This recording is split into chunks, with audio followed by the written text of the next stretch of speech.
Welcome to Beyond the Finish Line, a podcast from the Everyday Athlete Podcast Network, where every 2 weeks I will be chatting with ordinary people doing extraordinary things on their path to their own finish line.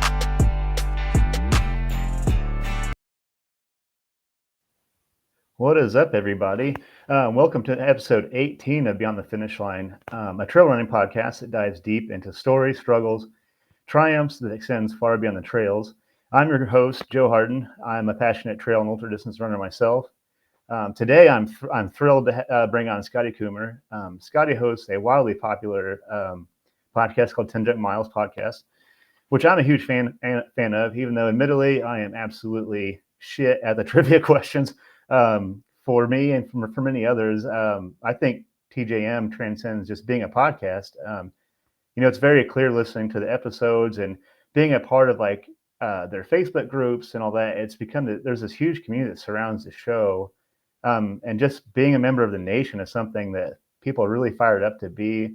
Some of these friends that I've made over the past few years, I've heard on these podcasts. I've run into races. Admittedly, I haven't done a TJM race yet. I promise I won't miss the turkey trot. Shout out to Oscar. So beyond hosting TJM, Scotty's an ultra runner himself with an impressive portfolio of races. Also, outside of that, he's a race director for TJM Racing. There's a bunch of fantastic events that he holds. Outside of the running space, he also hosts a podcast called "I Got That on Vinyl," which is really cool. Since I think like we discussed in the back room, me and my pal Gandhi also hosted a music podcast. But before we bring Scotty into this conversation, let's get a little housekeeping out of the way. Friends of the pod, your support means the world to me and everyone at the Everyday Athlete Podcast Network. If you enjoy what we're doing, please like, share, subscribe, rate, review the podcast. Outside of my show, the Everyday Athlete Podcast Network has 8 other great shows. We have Fireside Chats with Jason Bahumandi and Gandhi. Fiery Embers, also hosted by Jason and Om. Running Tales, hosted by my man Craig Lewis across the pond. Shout out to Craig. And this new show, Enduring Minds, hosted by Evan Birch, Jason Bahumandi. And today we had Om Gandhi on that show. It was fantastic. Om's story is very compelling and inspires me. We have What's in Your Earbuds with me and Om. We don't really talk about running. We talk about some running, mostly music. Almost 7 hours of music on that playlist now, from 22 different people all over the globe. I really love this project. We have Caffeinated Coaching with Lori Hauk. Great show. Lori is so much fun to talk with. We have Food Fight Friday with Jason Bahumandi and our friend Craig Lewis from Canada, who also hosts Community Trail Running. It's a great podcast too. Your engagement helps us grow and deliver even more content. So stay tuned. We've got some exciting stuff coming up. And as always, you're a huge part of this community, and we can't do this without you. So without further ado, let's go beyond the finish line with Scotty Kummer. I messed that up. Adam Lee. Sorry, Adam. What's up, Scotty? How's it going? Hey, how are you? I'm doing great. Winding things down for the end of the year, and wish I could be doing more running right now, but I'm not. But living my best life. Heck yeah. So, I don't want to box you in. I gave you an introduction. I don't want to box you in anything. So I just want to come right out of the gate, like I always like to do with my guests, and just ask them, who is Scotty Kummer? I am, I think, a community builder, and I'm a connector person. I think that's kind of the through line of my adult life, or my I would call it like my transcendent life. Once I got to the point where I'm done being a lawyer, I'm done, trying to get the job, trying to get the next, trying to do the next. Now it's, how can I change the world? How can I impact the people around me? And the way that I do that primarily is by coming up with groups, races, podcasts, and connecting and bringing people together so that they can form communities and make friends. And that's basically how 10 Junk Miles started, to bring people together so they don't have to run alone. Yeah, I love that. I think especially your group, the group runs that you guys do. like you said, it's like you're providing. It's like if you're out alone on the trail, you know, you join this group of people, and you guys aren't always talking about running. You're just talking about whatever, having fun. And I've always kind of dug that. It's been a big deal. Because before I really knew anything about the community, I found your show, so I was just like, oh wow, there's other people that do this crazy stuff. And so I always kind of appreciated those shows that you put together. Um, and I also shout out to the sober trail running page. I'm pretty sure you started that, and that's a huge page. It's been a big help through my sobriety. I know if you want to touch on that, you can. Your sobriety journey too, but yeah, Sure. that's a great Oh, you're community. talking about ultra runners in recovery. That's what you're talking about. Yeah. That sorry about that. Yeah, that one. Yeah, and that was kind of it was a weird thing because in the beginning of that, so I've been sober more than 32 years, and sobriety is a big part of my life. Recovery is a big part of my life. There's a lot of people in trail and ultra running that are involved in recovery, and in the beginning it was me and maybe a few other people that like to talk about our recovery in the context of being an ultra runner. And at some point I said, you know what, we should start a group, and we did, and it was maybe like 5 6 people, and now I want to say there's like a couple thousand people in there, right? I mean, Yeah, it's and it's one of the groups that I've organized that's been very easy to manage. There's very little controversy, there's very little drama in there.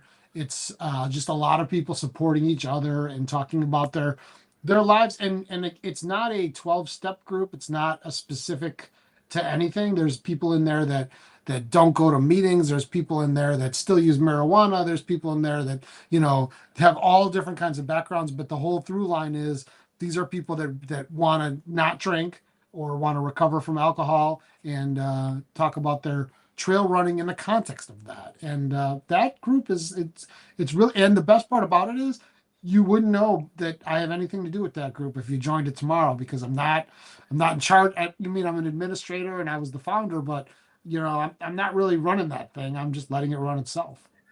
yeah. It's pretty autonomous at this point. It's such a good group. Like it's kind of like TJM, where I've seen these people out at races, and it's kind of cool to make those connections. Um, and when I think I shared this with you on when I did Meet the Nation. Well, I was 5 years sober this December 1st, and when I first started running, I was just like, I thought maybe I was like alone, like I'm out here doing this crazy thing. I'm a sober runner, and it turns out like almost across the board, you learn very quickly you're not like that unique. But I mean that in like such a great way. It's just like, wow, I'm actually like amongst people that speak the same language and like understand, what I went through, to some capacity anyway. So community builder, I definitely agree with that. And I've got some questions related to that community too. Um, but I got some questions I kind of want to go through first, if that's okay, because Sure. you've talked about your running story on your podcast, but I just want to take a moment. Like I think it's kind of rare that the mic's probably turned on you. I know you've been a guest on some podcasts too, um, but I guess for my edification and the listeners at the APN, tell us about your running journey. Sure. Well, so I was never a runner. In fact, when I meet people now and they knew me when I was a kid, they're like, "When did you run? I don't remember you being a runner." I played a little bit of sports in high school, but I was basically the partier. I was the guy that knew where the party was. I was the guy that had the drugs. I was the fun guy, and usually the first guy to get drunk and throw up at the party, and all of that. And Same. eventually then I ended up I went to college for a little while, and then I quit so that I could work in restaurants and party even more.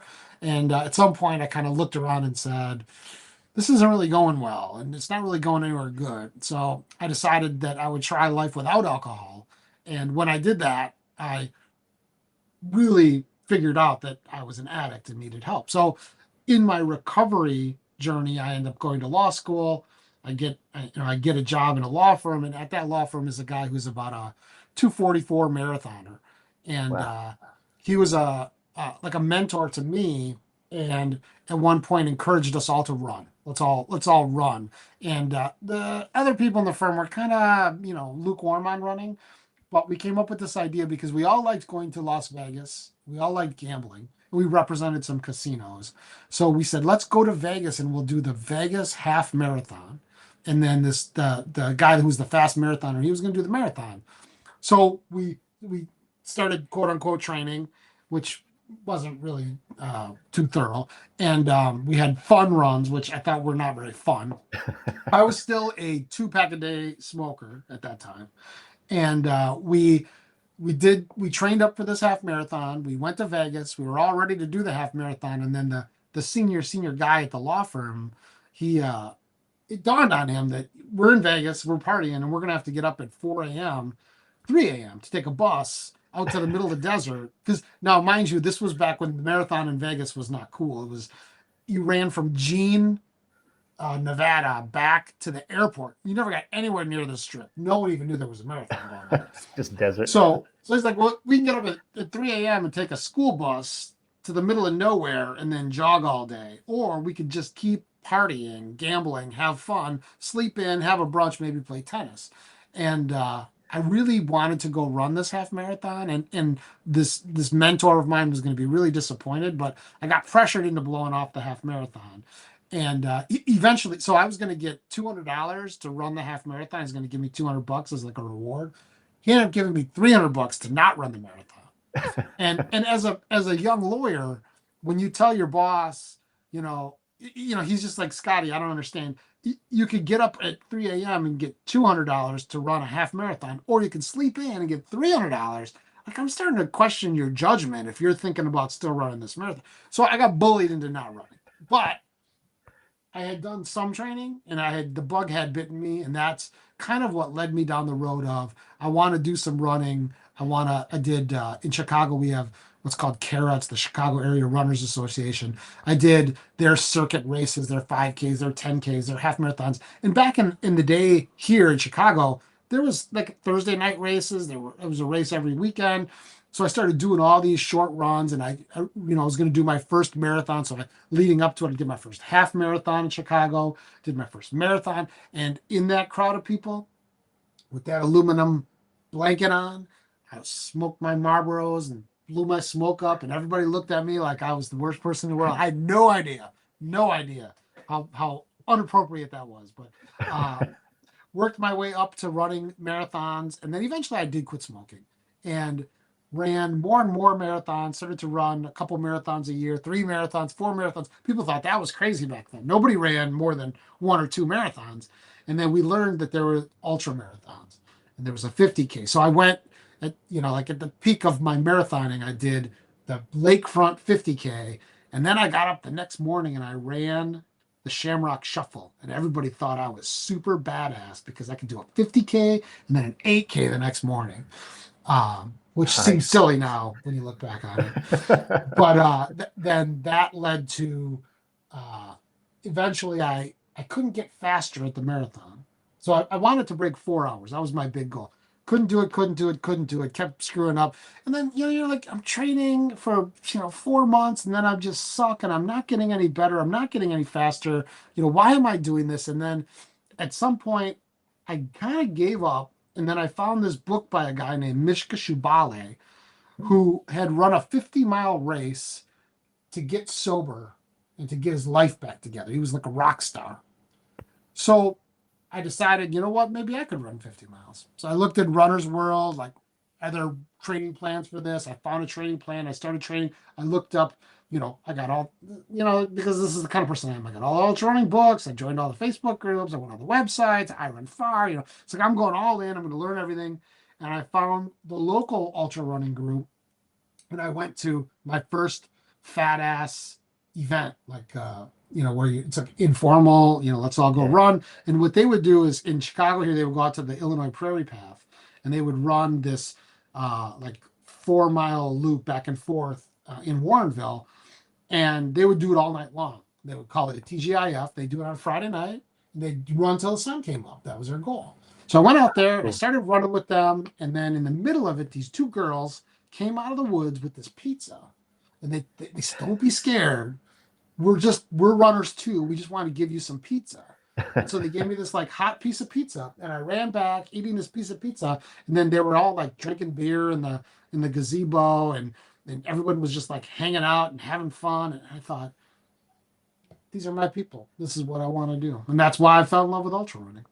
Man, I love that. Yeah.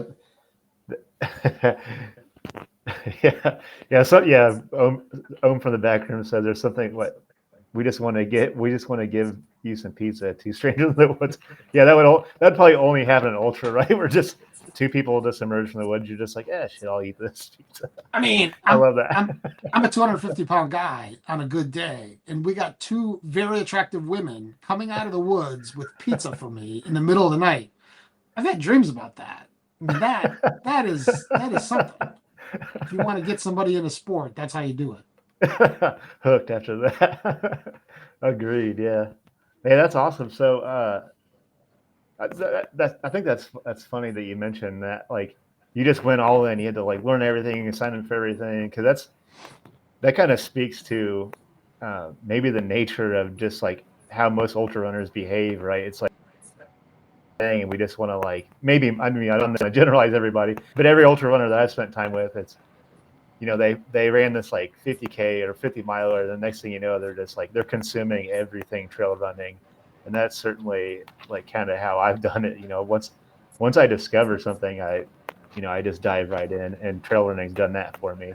I didn't get any pizza from the woods. I mean, I hope that happens to me soon. That would be amazing. Um, yeah. So yeah. So what outside of that, what do you think that is that you love so much about trail? What's keeping you? I mean, how long has this story been going on? You said you've been sober for. Well, no, wait. Your running started after sobriety, right? So how long have you It been did. running Yeah. total? Yeah, yeah. I want to say I started running in the late 90s, like 98, 99. My first ultra was, or my first marathon was 2000, no, 90, 99. I mean, My first ultra was 2005. So ultras coming up on 20 years. 20 years. Running probably about 25 to, 27 years. So I mean, it's a long time. I, I really, there's a lot of things I like about running. First, I like music. We talked about that. And Yeah. I love going out running and listening to music. It's like a great vehicle. Sometimes I used to run just to listen to music. I can tell you songs I heard in certain places. I can tell you why I love certain songs because they came on while I was running in a certain place. I'll be in an ultra in the middle of the mountains and I'll come upon a spot and I'll say, last time I was here, this song was playing. I'll remember that. And I have a lot of memories. Like I've talked on the 10 Jump Miles about this a lot. That there was one time I was in San Francisco, staying right outside of San Francisco, the park, Golden Gate Park, and there was my sister was there for some conference I went with her, and I went running. I'm running every day. I'm going to run. I had to do like a 14 or whatever, and I was going to run to the Golden Gate Bridge. I could kind of see Oh the man. bridge, and I'm like, yeah, I want to get. That would be so awesome to like run, and I couldn't get there. No, and I just kept trying, and I'm at like 22, 23 miles, and I still am nowhere near this, And then finally, at some point, I get to the bridge. I get on the bridge. I start running across the bridge, and the song that came on was Sheryl Crow, "Soak Up the Sun," and like every time I hear that song. I'm running across the Golden Gate Bridge for the first time, looking Oh around, just man. love, and like those moments.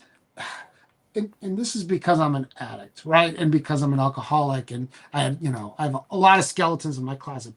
But in those moments, all there is me and the scene and the song. I'm not paying the mortgage. I'm not late with my bills. I'm not trying to make somebody happy. I'm not thinking about, anything other than this is awesome. And you're just living it and you just love it and you feel it. You feel that song all the way down to your toes.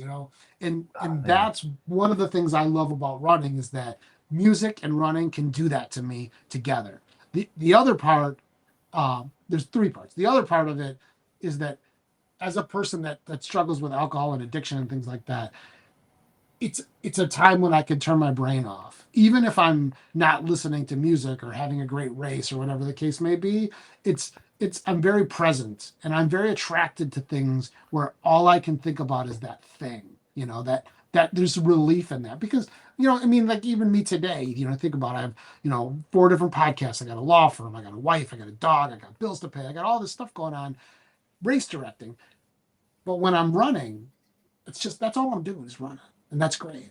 And then I guess the last part of it is the community part, the bringing people together part. Like once in a while, I'll be scrolling through the Facebook and I'll see, 4 people like a couple of years ago, they all went and did the Berlin Marathon, and then they all finished wearing their Run TJM shirts together. And I look at these people and I think I helped those people get to know each other. I helped those people decide to go do stupid stuff together. And now they're in Germany and they're wearing this shirt for the podcast that, and you're just like, Yeah. running's great. There's not a lot of other activities that would do that where these people all over the world that are friends because of running. So those are the things that I really like about it. Yeah, I love that. You just said a lot of things that really hit with me. Um, because first, for some reason I think I'll be like kind of struggling with running, like it's just running, but then you think, wow, it's so much bigger than that. Like it's like you just mentioned. I mean, I've made connections with TJM people. And I'm still. I mean, I've been listening to the podcast for a while, but I kind of lingered on the Facebook groups because whatever. That's my own thing. Like I kind of felt like an imposter. We don't, obviously we don't have to go down that road. But when I finally started like engaging with people, I mean, like Tom Clancy and Oscar, shout out to those guys. I've seen those guys places, and it's so cool.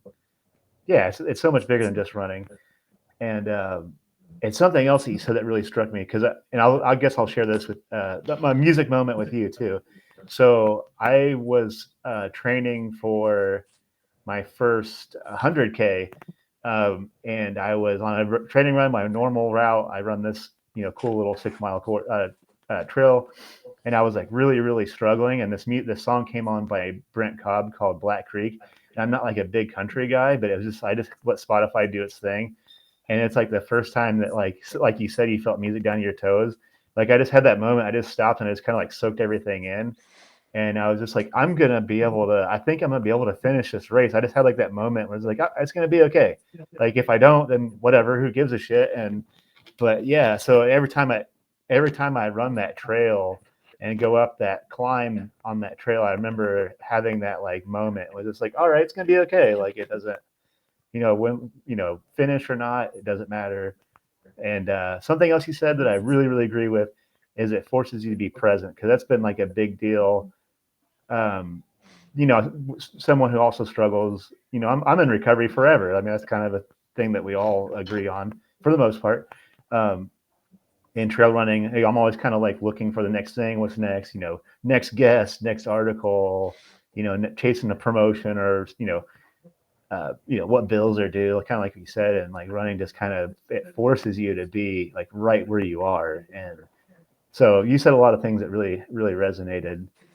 And yeah, it was just amazing. Well, and I want to be clear about the fact that the music, it's a two-way street. You might hear a song that's so great that it makes you run better, or you might have a run to like I remember one time I came around, Chicago. I mean, I come around that Shed Aquarium, that concrete thing on the bottom, and it's like, I'm doing like a 20-mile run. I'm at like 18. I'm just over it. And then all of a sudden, Brandy or a Fine Girl comes on, and I just kind of get into the and then and then Yeah. that song became a great song because it put me in a mood in a run. So you can, a run can make a song great, or a song can make a run great. That goes both ways. Yeah, true. Yeah. It's just like we were talking about the Who in the background. Like I think running has made that so great. Um, yeah, I totally agree with that. We're gonna have to have you on our What's in Your Earbuds podcast. Um, our our playlist is very interesting. It's like from everywhere too. There's some stuff I think it's like Greek pop music or something. It's been so cool, like experience like sharing music with people that would otherwise be strangers, and like music is just kind of like this universal language that we all like. We can all agree that music, for the most part, we can all agree that music is pretty awesome. So it doesn't matter where it comes from. Yeah. So cool.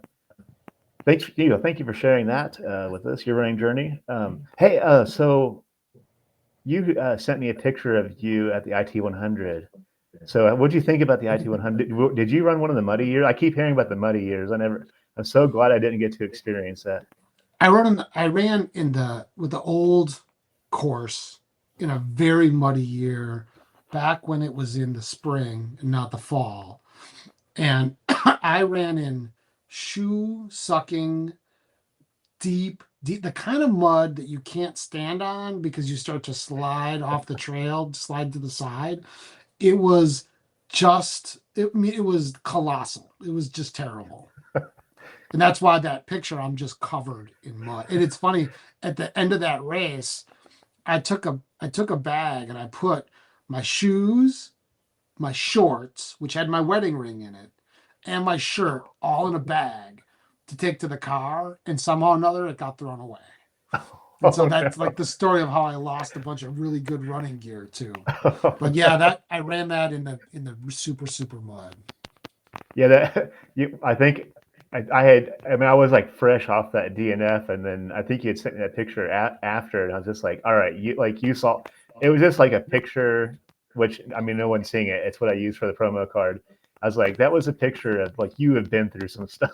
So, Yeah, well, and then I had a buddy who's like a food critic in Fort Wayne come out with his family to see me finish the 100 because they had never seen a race, and then he took me aside. He's like, "Is that what they do with these?" Because like they took my shoes and socks off, and then all these people crowded around and took pictures of my feet and took pictures like at the and they're like, "Why is everybody so fascinated with your feet?" And you know, and it was just like because my feet were just destroyed from the mud. You just know, jacked yeah, it up. was terrible.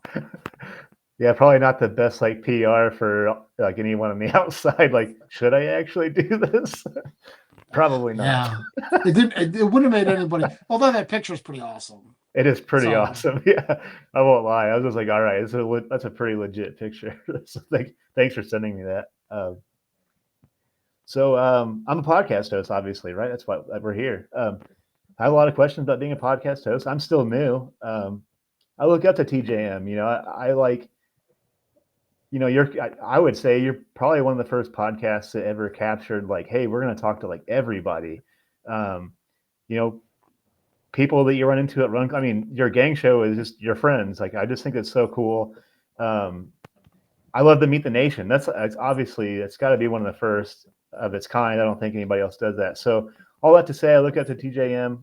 It's kind of like, to me, it's kind of like the blueprint for how I think a podcast should go. Like, not that I don't love the elites. I think it's cool. I think the elites are awesome, but maybe it doesn't necessarily like. I'll listen to podcasts about Courtney Dauwalter, like Jim Walmsley. Like, I love that shit. Like, but it's never captured me like hearing about Tom from Chicago, or Beth from Milwaukee or whatever.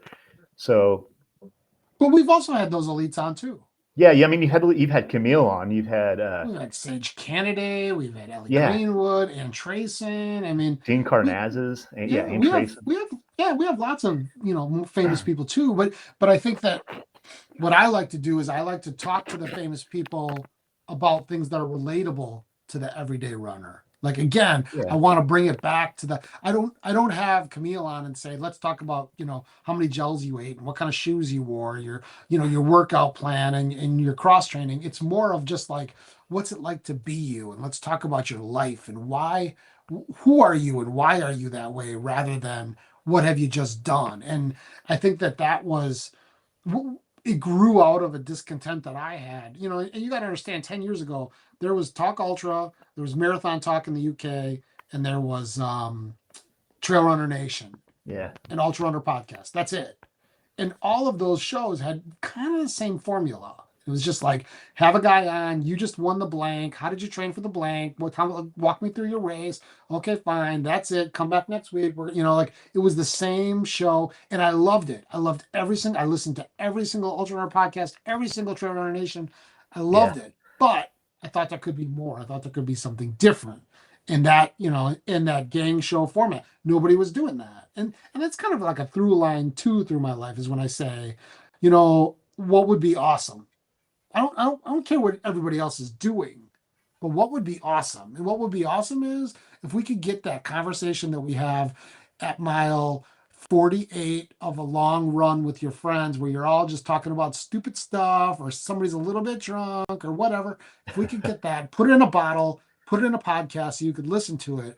And then, if you're Jada Freer living in Washington, the middle of nowhere, and you don't have any running friends to go run your 20 miler with, you take us with. And then we become the running friends that you wish that you had in your community. Nobody else was doing that. Now, a lot of people do it now. There's a lot of gang shows. And also, I think podcasts felt the freedom to get a little longer as a result of what we were doing because nobody was doing 3-hour 4-hour Yeah. interviews of people until we came around either. And that's not the reason why we did it, but it's an observation that some of the things that we did must have hit a chord because it caught on, and then everybody and their mother has a gang show now. And there's gang shows that grew out of the 10 Junk Miles community too. There's the You Said 100 Miles, there's the Where's the Finish, Cultura out on the East Coast. They kind of came from us a little bit. There's this Trailing Off, this new one with Ori Frazier, so and I don't mind that at all because I think that it's good that there's more of it. And I don't think that podcasts are a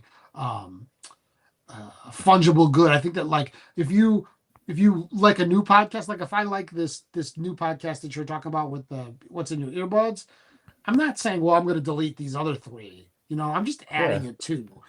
So the more shows, the better. Come on. The only thing that I don't like, this is kind of like inside baseball podcasting, is I don't like sometimes the fact that, for example, David Roach broke the Leadville record, and I've always found him personally interesting. And I thought, Yeah. oh, this is a great time for me to interview him. So I sent him a message like, oh yeah, let's get together. We'll do an interview. And then you look, and he's on the Rich Roll show. He's on the Debo show. He's on this, and you're just like, well, I don't want to be the 19th guy to interview this guy this month. So, we'll just wait, and I'll interview him sometime later. But that's the only downside to that is that sometimes the guests are oversaturated, and then it'll prevent me from bringing somebody on that I really want to talk to. Yeah, absolutely. Yeah, I think you even said this, and I listened to that episode. You even mentioned, you talked to Camille for like how many hours and never even talked about running. So I think that's not a lot, anyways. So I thought that was kind of cool. Like that kind of just speaks to like kind of what you were saying, But well, and some of those people, that was back in the day when they would come to my house. Camille was like staying here when we did that interview. We actually sat down and we talked for 2 hours. Then we were going to go running. We went to the lakefront. There was just too much snow. It was cold. And we were like, screw it. So we went and had Chinese food. And then we came back. And then we did like 3 more hours after that. But I like that idea of them coming and staying with me because then you're kind of getting them in your element and you're getting them comfortable and they're having it's a very different interview when I get them face to face. And I think the best example is if you listen to Ann Tracing, like the interview I did of her, nobody's done an interview like that. And it was just because she was sitting here and she was vulnerable and we talked about a lot of really cool stuff. So I like those the best. What was it like having Ann Trayson like in your house? You're just It was the first time I ever told my wife, so and so's coming and they need the guest room, and she was like, "Wait a second, the Ann Tracy?" Like the Ann Trayson. The Ann Tracy. Wow. She sent me an email the other day. It's like, so this is kind of like the weird, you hear this story. Here's this guy, he's smoking cigarettes in the finishing corral of the Chicago Marathon, no running talent, and now Ann Trayson's sleeping in my guest room. Like, how did my life get here? And I swear to you that like about a month ago, less than a month ago, I got an email from Ann Trayson that she was thinking about me with a picture of like a bear in her front yard or something. And she's kind of dropped out of the community. She's kind of gone quiet. And so I get this email from her and I'm just like, what is going on? And I'm getting, that she's thinking about me. 5 years later, she's thinking about me, And I sent her back an email and then she wrote a poem about my dog that had died a couple years ago. It's just like, so grateful that I get to do things like that I have those kind of interactions in my life. And that, they're very surprising. But understand, Joe, this is all an accident. None of this was on purpose. I didn't get up one morning and say, I want to be a podcaster. I want to be a popular figure in the running world or a race director. All of this is on accident. All of this was just like a series of bad decisions that resulted in something happening that, and like for podcasting, we didn't start out thinking people were going to listen. We didn't think we were going to change anything. We weren't trying to make money. It was just like, I had this idea, and there was a guy standing next to me that said, and this is why it's good to have running friends. He said, that sounds like a great idea. You should do it. All right, fine. Let's do it. We go in my basement, we start doing it. And then one day, the one day that it sunk in, see that flag back there? Yeah, yeah. Yeah. So we get mail. I let people mail stuff to us, and we just open it on the show. Mail me Yeah. anything you want. I'll open it on the show.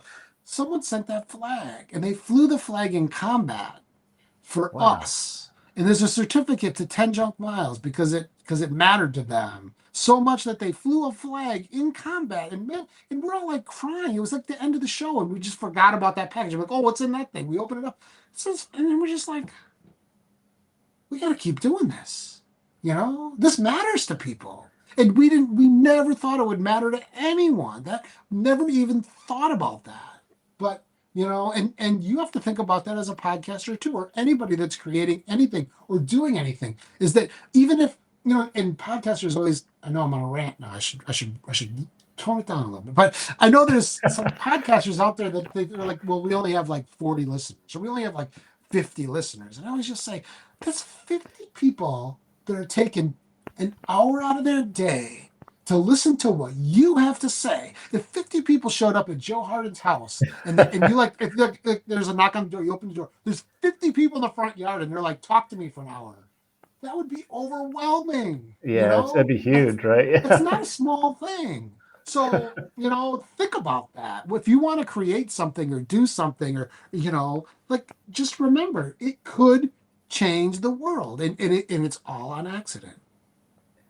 Man, that's amazing. Yeah, I'll definitely keep, because same thing. It's like maybe like something I might publish or like might get only a few views, but like you said, it's like someone gave you that like their time. Like that's something you don't get back. So I certainly like that you said that, because I try to take that like seriously and to an extent. But yeah, first of all, that's amazing. And the flip side of that is those creators in your life, those podcasters that you listen to, those race directors, go up to them and look them in the eye or send them an email and say, what you do makes a difference in my life. Because they don't realize that either. There's guys that come on the record show that do music podcasts that they're always bitching that nobody's listening to their show. And I'm just like, you don't understand, man. I've listened to all 600 episodes. This is important to me. This makes a big difference in my life. And when you tell people that, it makes them happy. It makes them want to create more.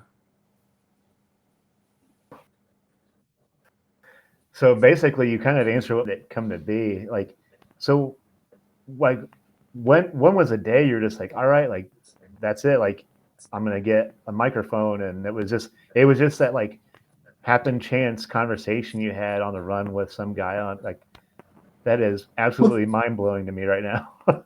It culminated. So I used to listen to the Adam Carolla show, and Adam Carolla used to have a news girl named Allison Rosen, and she would have a segment where she would tell the news. And Allison Rosen started her own podcast separate from Carolla. Now she's been fired and gone for a decade probably, but she had her own side show called Allison Rosen is Your New Best Friend. And what that show was a gang show of like A-list, B-list, C-list, D-list, like let's say like R-list celebrities, like way down on the bottom, just people that are in Hollywood. And they would get together at her house. They would do a show. They had inside jokes. They talked about their lives. And I got hooked into the show. And then I was listening to it in the car. One day my wife said, why do we listen to this? Like, why is this? Why do we care about this? And I said, I don't know. It's like they're my friends. I listen to the show. I get to know them. I know their jokes. I know their history. So that was step one. Okay. Step two, I had started the Ultra Runners in Recovery. I had started the Flatlanders. I had started a bunch of different groups. And people had seen me on group runs with my friends saying, here's me and my friends. Here's me and 50 people doing a fat ass together. Here's me and my 8 friends who decided we're going to run, to the shrimp place and back, or whatever goofy stuff we came up with. And people would say, oh, I wish I had friends that could do that with me. I wish I had a group of friends like that. So then you take number one, this show with these, I could get interested in friends just talking because it's interesting. 2, we have running, and people that are looking for running friends, put them together. And so I'm on this run with this guy, Corey Fain. And I said, I have this idea. And he just looked at me and said, we should just do it. Let's do it. And we got our microphones. We got all the equipment. We came to my house. We did it. And I didn't think anybody would listen to it at all. And all of a sudden, hundreds of people listened to the show. I was like, well, this is great, And then slowly but surely, it just built and built. And then at some point, I said, there's some people in the ultra running world, and you probably can think of some people like this, but there are people that I don't know anything about them, but I know they're everywhere. Every time I look at Facebook, every race I go to, they're in the ultra running magazines. Like there's this Asian guy, Chiping Fu. Who the hell is this guy? Why is he at every West Coast race that I've ever been to? Why is everybody always talking about him? I'm always seeing him commenting. What's his story? You know what? I should interview him because he's not a winner. He's not the champion. He's not. But you know what? I bet you other people wonder what his story is too. And what I found is that Chipping Fu had an amazing story. He lived in San Francisco. He took buses to Lake Tahoe to do 100-mile races. He had to support a family. He just had this amazing, interesting story. And everyone has an amazing, interesting story like that. And so those are the kind of people that I wanted to interview. And I interviewed a lot of those. That's what turned into the long run. Meet the Nation came about because of the pandemic. When the pandemic happened, I thought, what can I do? Everyone's scared. We don't have our community. We can't run anymore. We don't have this feeling of belonging anymore. How can I help? What can I do? And I thought, well, what I can do is I can podcast. So I will do a podcast interview every day while we're cooped up in our houses, so that every day they have something to look forward to. Here's another podcast of so-and-so. So every day for probably 90 days, I did a Meet the Nation interview of someone, put it up, published it the same day. I reached out to a lot of people like Jamil. I said, man, you got to be shitting, like your races. What are you going to do with your life? Like this, maybe I can help you. What do you do? Oh, you're doing a virtual? Okay. Let's do a Meet the Nation. We'll talk about your virtual thing. We'll spread the word. So a lot of that kind of stuff. And then a lot of people that are in the races and stuff. And then slowly but surely people got to know each other. And we started a book club and we had a record club for a while. We had a Slack channel and, and a Facebook group and all of that kind of grew out of the shared experience of enjoying the podcast. And I don't want to say they're not fans of me necessarily. I don't have much to do with it, but it's the group. It's the idea of who we are and how we connect with each other. So that's where. And then when the pandemic ended, I kept doing those shows once a week. I do those. So those are the three shows I do. I do a gang show or a long run every week, and I do a Meet the Nation every week. They kind of flip flop, and I've tried to be somewhat regular on that. I've probably missed 3 weeks maybe in the last 10 years. I think Wow. we've done about That's a 810 junk miles shows. And we're now like 5.5 million downloads total. So Wow. over 5 million. Yeah. Wow. It's cool. Like I love of course I got to be on the Meet the Nation, which was really cool. And it's funny is I've had people like, hey man, I listened to your Meet the Nation, or I actually had someone like people reach out to me on Strava, which I thought was kind of cool. And like the Flatlanders, I kind of do stuff on, I post a little bit on there too. So that's kind of cool. It's like, it's also kind of like a way outside of, like the podcast, like you just see people at races. You're like, hey, I saw your episode, whatever, on Meet the Nation. So it's like, Yeah. so it's kind of And cool. those long run people too, they come to In the the long race run, yeah. and they're like, oh, I listened to your long run. Can I take my picture with you? Oh my God. So then people will come and they'd be like, oh my God, I didn't even think about this. But the people that are running the race, not all of them, because some people, they finish the Badger, they don't even know who I am. They don't even know what 10 check miles means. They're like, Just some, what's that? They just did the guy, race. just some guy that Yeah. hugs him at the end. Yeah. Why are you hugging me too? That's so cool. Yeah, it's a. So yeah, I love those. I love the gang shows. Those are my favorites. Like it's if I felt like I already, I'm gonna say Oscar's name again because it's been so cool meeting Oscar. But it's like I felt I knew so much about him already. I was just some dude, but we got to share some pretty serious miles together this last summer. So it's been it's been cool getting to know him. So He's coming over Sunday. he's coming over Sunday. Yeah, we got a I gang told show him Sunday. I committed to hopefully he talks about Jackson, but I committed to the turkey trot. I refuse to miss that next year. This year I'll actually not like I make you've probably seen maybe, but I make finisher and podium awards for a lot of stuff lately. So I like drug my feet on getting stuff done for the last race. So I was just like trying to hammer out stuff very last minute this year. So basically I was like working on Thanksgiving to get all that done too. But Oof. yeah, rough, right? Yeah, it's that So time of year. that time of year, right? So I mean, you've already covered, like you already said, but you couldn't imagine it would become what it's become. So TJM, the podcast, I need to get into your race directing. I'm really curious about that too. Um, so all right, so you're podcasting. How did that like dovetail, like segue into race directing? Like what made you decide to do that? Well, I read an article about a tunnel up in Wisconsin, and I dragged my wife to go see it, and she was kind of reluctant. She's like, "Why? This is going to be lame. Why are we trying to find this tunnel?" And then we found this tunnel, and I was like, "This tunnel is awesome, and it's on a trail that I think is awesome. We should have a race up here." So I started going up there, running on the trail, falling in love with the trail, and then eventually said, "You know what? Let's put on a race." And because I'm dumb, we put on a 100-mile, 100K, 50-mile, 50K marathon, half marathon for the very first race that I ever raced directing. Put it on Ultra Sign Up. People sign up. People bought all the stuff. Didn't really know what we were doing.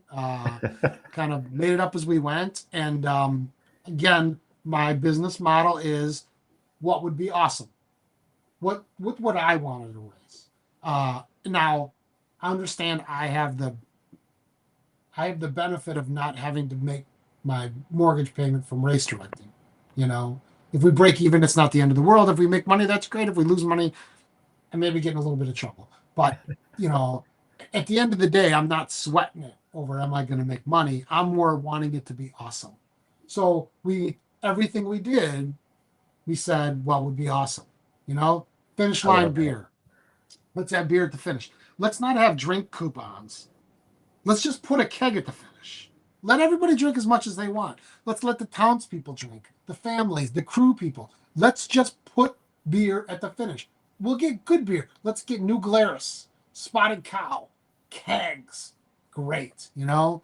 Let's have camping at the start finish and let's make it free. Just let people camp there. Let's have free pizza at the finish line. Let's not charge people for pictures. Let's just give them free pictures. Let's put porta potties at every aid station and let's clean them in the middle of the race. We'll have the lady come Oh back out and clean them wow. and refresh them. Let's get feminine hygiene products and make 10 junk miles. And my wife's looking at me like I'm nuts when I come up with this idea. 10 junk miles brand. Nobody was doing this, by the way, when we did this. 10 junk miles branded feminine hygiene product packs, and we'll put them in the bathrooms at the aid stations for the women.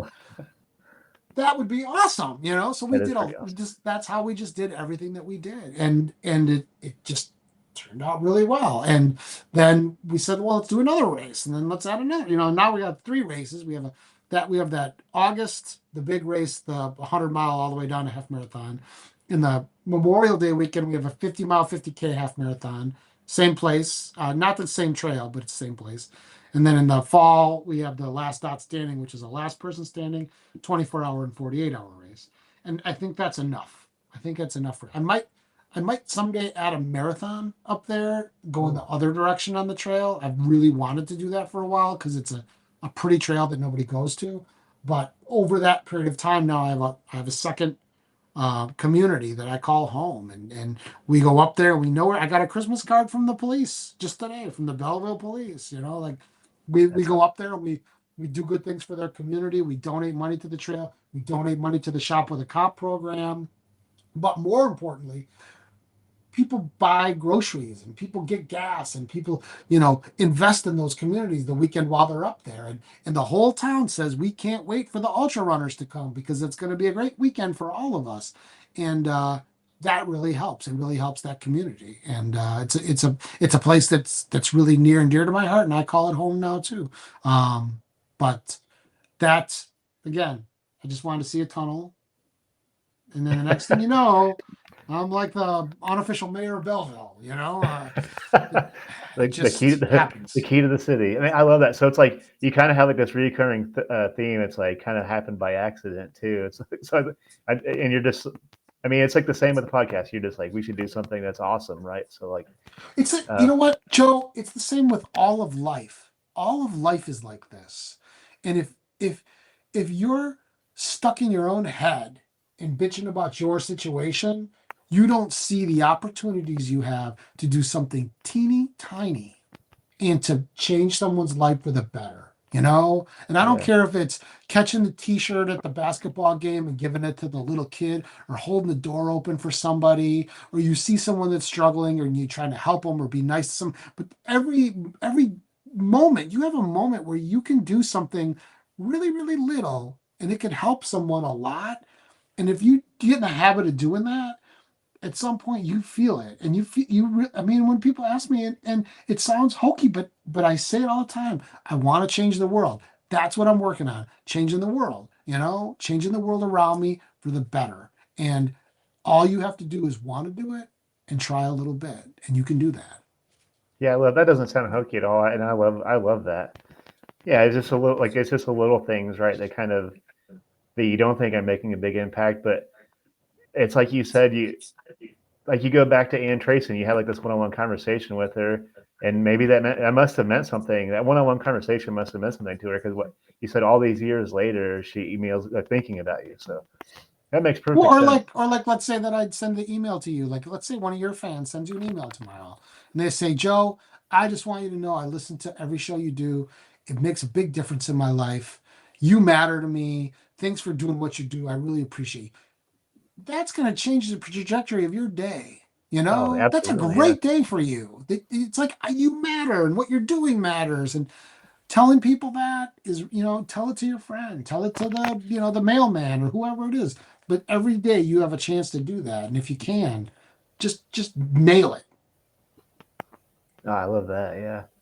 Um, man, I'm gonna have to do last. Not to change the subject, but I'm gonna have to do last dot standing this year. I feel bad that I've been like such a big fan of TJM and still haven't done one of your races. But It's my favorite race to put I've on. heard I've heard so much good about it. And I know Chris Lubecki, and I listened to the episode where you talked to him, and I was like, all right, I'm gonna do dots. I ran with Chris at Grind on the Grid last year. He's like such a chill dude that just like absolutely eats miles for breakfast. So Oh. if I know he'll do it again, right? So if So anything, he just did one in Ohio yeah, and back. he absolutely destroyed it. It's he's like the coolest guy. Like, yeah. So So that race director, I was at the Bucks game. I got a message from her with a picture of him. She said, "You know this guy?" And I said, "Yeah, I know that guy." It's like they're down to the last three. He's like, he's killing. I'm like, "Yeah." I said, "Here's what you got to do. You got to give him toast. Just give him some toast. It'll make him give him so some. happy. Just give him toast." So she gave him toast. She goes, "This is from Scott Kummer." She took a picture of him. He's smiling. He's eating his toast. And just like, it was awesome. What was so wild about watching him? I think he ran 116 at Grind on the Grid. I mean, he might have felt different, but he looked exactly the same each lap. He was just like chipping away, chipping away. And whenever you talk with him, he was just like, I just really like that. I was really cool getting to know him. So, and He it'd be got fun to meet. better. He got better as the day went on for us. He started Did out he? saying, I don't think it's going to happen," and then by the end, he's like, I'm not stopping." You know. Yeah, I won't lie. I was keeping track of. Was that Ohio Backyard? Was that one of Anetta's Yeah, races? that was No. Annetta Yeah, Zapatel. Yeah. yeah. I was keeping tabs to see how Chris is doing. There's some like impressive runners at that too. So shout out to everybody that ran it, because I can't remember what Chris finished at, like 130 something. I can't remember Yeah, now. I don't remember. Pretty impressive. So She never yeah, circled back after the toast. That was all I remember. that was it.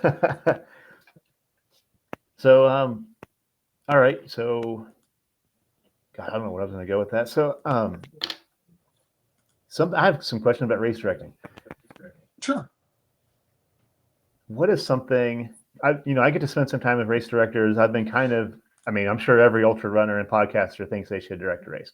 So I've been kind of toying around the idea of like maybe one day I'd like to direct a race. So I like to ask race directors questions. What is probably one of your like favorite things about being a race director? Something that maybe or like something behind the scenes that maybe we wouldn't see. Maybe shed some light on that, I guess.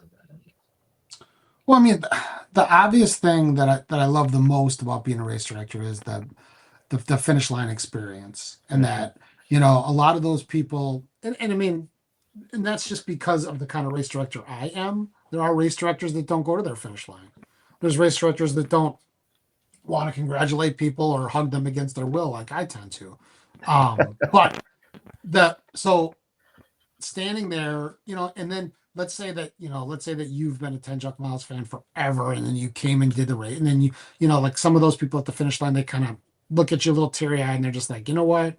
I never would have even thought to do this if it wasn't for you, and that it's because of you that I'm here, whatever they say, and then they cry, and I give them a hug, and and then I kind of like sashay them back to the start finish thing, and then I turn around and my niece will put another award in my hand and say, 100K finish, and then I got to do it again. And I do that for about 20 hours straight, just being in Wow. somebody's moment, and them being in mine.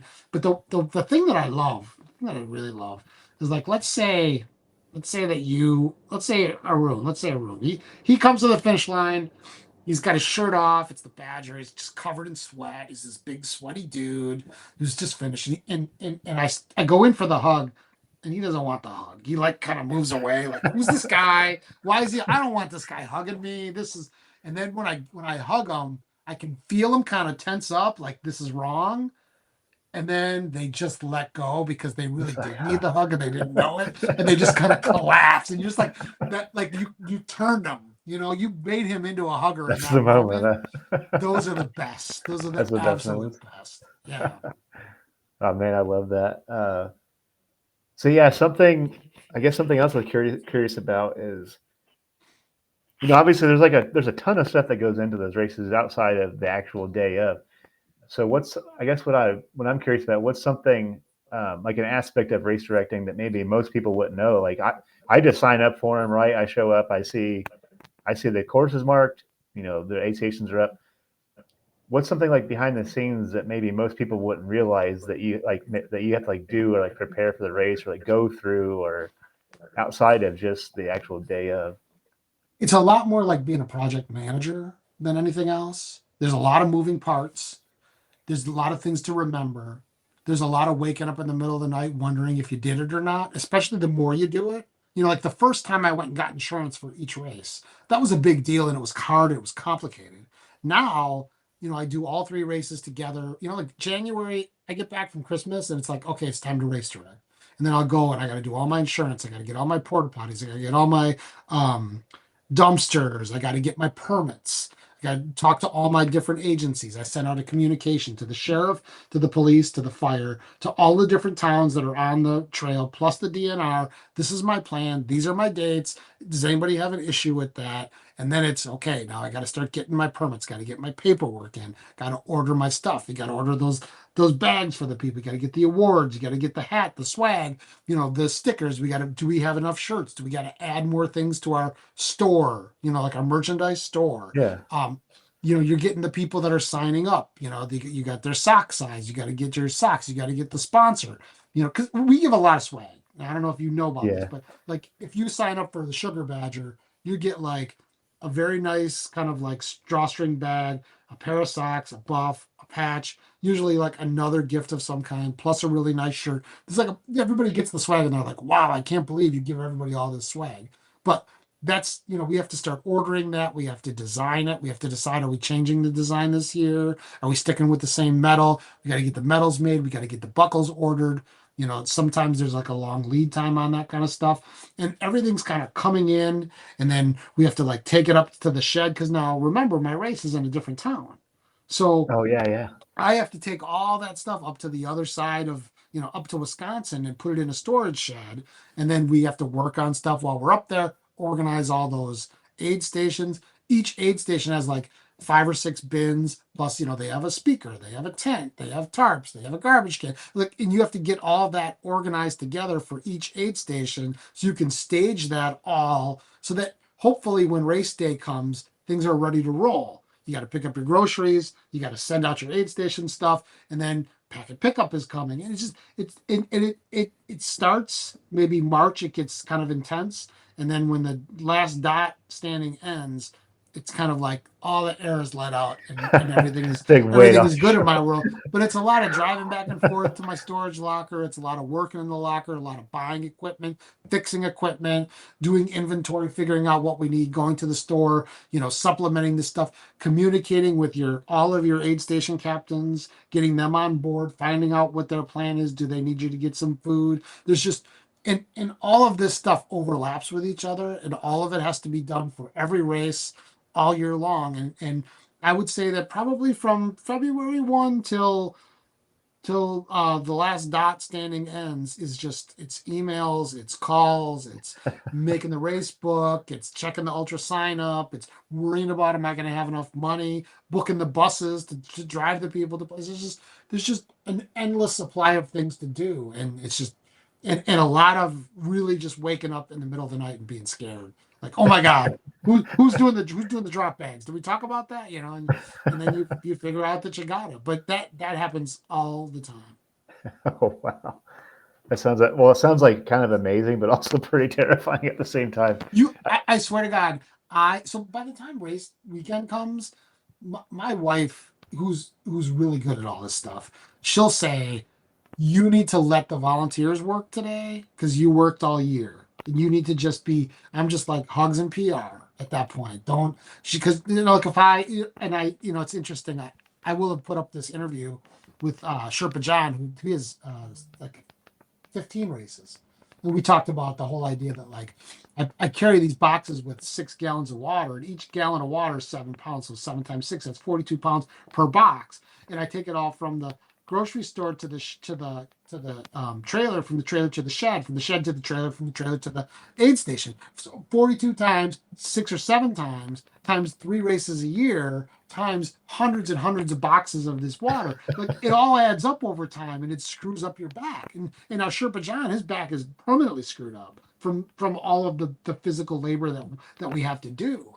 But it's like you don't think about that one. You think, oh, it's that one thing. It's not the one thing. Like if I'm at the finish line and I drop something, I might say my wife, she hires someone, and I don't mean hire. She gets a volunteer assigned to just be my handler all weekend long, so that like sometimes I get lost. Like you finish, and then I'm over at the pizza with you talking about your race, and then someone else is finishing. So the handler's got to go get me and be like, Scotty, we got another. But sometimes like I'll drop something and that person will pick it up, and someone will be like, "What are you so lazy? Somebody else has got to pick stuff up." I'm like, you don't understand. If I pick up 9,000 things today, I'm going to be screwed up. Like my feet are sore at the end of the weekend just from standing at that stupid finish line. I So can imagine. it's a whole thing. Like if you went and you watched it, you would say, "How does all this happen? It seems impossible." It just there's this moment like when the 100 miles starts. It's like when you're putting the ketchup on the plate and the ketchup just starts to come out a little bit, and then all of a sudden it just and then we have 60 volunteers, we have hundreds of runners, we have cities and municipalities and aid station captains. Everything's just in action, and I don't have anything to do with it anymore. I'm just like watching it all Yep. and saying, "How did this all happen?" But it's a very weird experience. Yeah, I could only imagine. It sounds like chaos, but I bet It is sheer chaos. I bet it's Sheer kind of chaos. cool, like when you're just doing hugs, just to kind of see how like the synergy kind of comes together and unfolds. Though Oh, probably I look it's like around and I think, how did this happen? And the people come and they say, "I can't believe how great you are at this." And you put on this, and I'm just like, you don't understand, man. I'm just hugging people. That's all. Just hugging people. well, thanks for like an inside, like a peek behind the curtains on that. Um, well, Scotty, I don't want to take up like a whole lot of your time. And I've really enjoyed having you on here, and I'm gonna have to have you back on because I still have another page of questions that I would like to ask you if we ever get a That's chance because to I do this talk too again. much, right? Not at all, man. This honestly, this has been amazing. First of all, I was just like, wow, Scotty Kummer said yes to being my podcast, so that was really awesome. And I've been listening to you talk for a long time on your podcast, so I had a whole lot of questions. Um, so that just makes me want to have you on again sometime down the road. Yeah, this has been amazing. Oma agrees. This has been a great conversation. Do you got something on there that nobody's ever asked me? Oh man, I don't. I was so I won't lie. I tried to deep dive into some other pods you do and try to find something just like what's gonna get them, you know. But I do have something that maybe I don't know if you've been asked this before, and it actually would be like a closing, like some closing words of advice. I don't know if you've ever been asked that before, but if you had some closing words or advice, what would that be? For what? Just for like anybody in general, like if you just had some like closing words, like advice to give somebody, what would that be? I think that it's sort of like the same advice I give to people who want to do podcasting, and this applies to race directing too. And that's you gotta be consistent, authentic, and engage with people. Like those are the three things that I think that we need more of, and that and in terms of building a community. And I definitely think that the sport needs a lot more of that. It needs more concentrating on who people are rather than what they've done. And there's a lot of people you can look up to because they're the fastest runner. And believe me, in the last 20 years, I've heard a lot of, you don't understand, this is the next big person. This is the greatest of all time. And they come and then they go, and then you're still there. So make some friends that'll stick around, because that's really the fun part about the sport, is doing it with somebody else, helping someone else, crewing them, pacing them, you know, doing that little thing to help change the world. That is definitely, when I'm on my deathbed, I'm not going to look back and think about the big case I won, and I'm not going to think about the fancy thing I bought. I'm going to think about all those people that I got to hug, and that I got to feel like I played a little bit of a role in the hardest day of their life, where they felt like they became their truest self. Like there's that moment when you cross that finish line, and as a guy who doesn't know if I'll ever cross another finish line, don't ever take that for granted. Remember that. But, you know, just it's just a magical thing, and you just have to enjoy it, and you have to embrace it. Yeah, absolutely. And that's something else I wanted to give you a little bit of space for is running with injury too. I know that's something that's kind of been something you've been navigating lately. This is the So, longest I have gone without running since 1998. This is the longest I've gone. I haven't run in 4 months. It's a very long time. wow. I mean, you're still staying active in the community. Do you think that that's going to be really important now, right? Like like having to deal with injury, you're going to like lean into the community more and more. And Yeah, I mean, it makes it harder. I mean, like if somebody's whining about their run, or I'm just like, come on, I mean, I would give anything to just go take a run. I mean, you can't imagine how it feels to have a bad day and not be able to go have a run, or be mad at somebody, or need to work something out in your head. And it's like it's something that I use a lot to get through my day, or to start my day, or to bond with my dog, or see things and listen to music, all that stuff. So it's very, I mean, and that's, you're in recovery. It's about gratitude. You should, yeah, if you're out there running and you're listening to this, just like stop and look around and just be like, you know what, I'm grateful. I mean, I have a list in my drawer right here of people. This list right here, I'll hold it up to you. These names, these are people that have died. These are running friends of mine that died.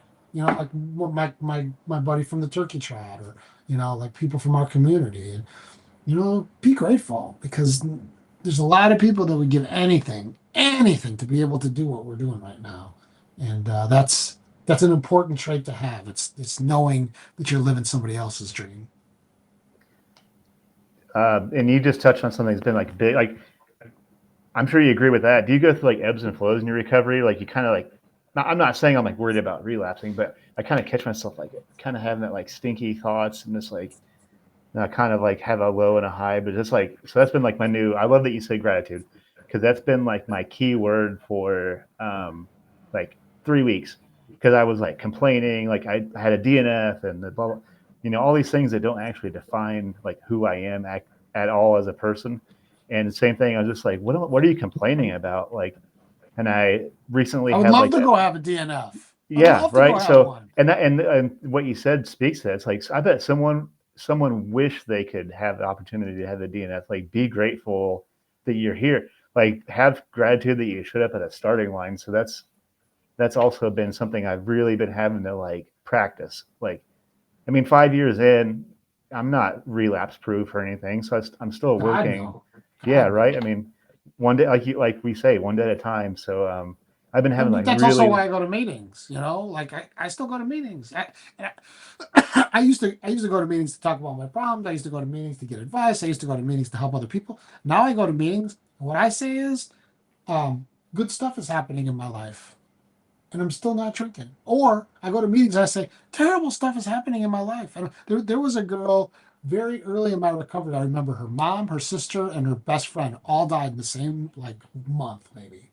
And she kept coming to them, and she, with tears in her eyes, she would come and she would tell everybody, I just want you all to know this happened. This is what I'm going through, and I'm not drinking over it. And that was very impactful to me because there's a tendency when things are going right in your life or when they're really bad to avoid going there and talking about it. But, like when my friend Alfredo got diagnosed with ALS, first thing we did, we went to a meeting. He raised his hand. He said, the doctor just told me I have ALS, and I don't want to die and I'm scared, but I'm not going to drink. And he didn't drink. So that's the other thing is to go there and share your experience with people and to share the fact that you're not drinking. And again, to be grateful because some right. people always say that, I'm grateful alcoholic and I have to stay grateful because I've never seen a grateful alcoholic drunk. Absolutely. Man, I'm gonna have to keep that one. Well, Scotty, I think that's a great segue to end this. Gratitude, man. Thank you for saying that. That's been like a key. That's been a common theme for me, really, really lately. I've been having to focus on that word. Um, Scotty, man, thank you for your time. This has been awesome. Anytime, anytime. Um, we'll have to have you on the music podcast. I love music too. I don't get as deep as you guys do. Maybe I need to. Maybe that'd be a cool way to kind of like dive deeper into like different. I love being forced to listen to stuff I would never otherwise listen to. I think that's really cool. Um, That's what the show does. It does that to me. And people bring on albums, and I'm just like, oh, I don't want to listen to this 100 times. And then I fall in love with it. Almost every single album. There's only been a couple that I didn't like. Every other album, I'm just like, oh, now I have a new favorite band. well, cool, Scotty, man. Thank you so much. This has been awesome. Yeah, and thank you so much for anybody that's tuned in. This has been fantastic. 18 episodes in. I know I'm still young, but every time I check another episode off the list, I'm just like, wow, I'm still doing this thing. So thank you so much for being here, Scotty. Thank you so much for listening, everybody. And look forward to episode 19. I got a really cool guest coming. I'll post that after Christmas. And thank you for joining us beyond the finish line.